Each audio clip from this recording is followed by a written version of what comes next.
What's up, guys? After you have thoroughly cleaned your filter, make sure you take all the little plugs. It's got like a plug in the top of the filter oil bottle. There'll also be a little seal in there, so make sure you remove all that, otherwise it won't pour out and you'll wonder what the heck's going on.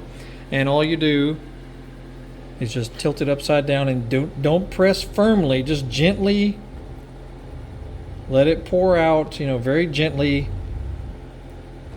Don't waste it. You just gently go along each rib here.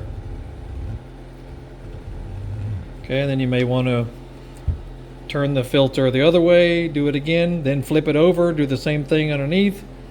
Let it air dry, or you can put a fan in front of it or a space heater on low. Let it dry fully before you put it back in the car or the motorcycle or whatever you've got your K&N filter in. And but the instructions are all over the containers. You can't go wrong with any of the instructions. All that tells you exactly what to do. Got a previous video on cleaning it, which is no big deal either. Make sure you use like a bucket or something and then spray the cleaner fluid. Spray the cleaner on the clean side first.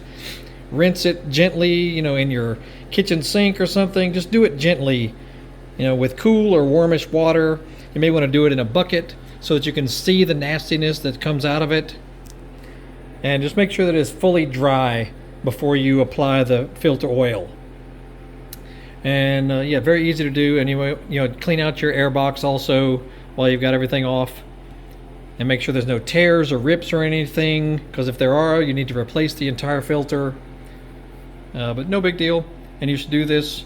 Definitely do it at least once a year, if not twice a year, depending on the conditions you drive in. And that's it. Make sure you check out our other videos. We got all kinds of cool stuff on our channel. And if our video helped you, make sure you click the thanks button underneath the video screen.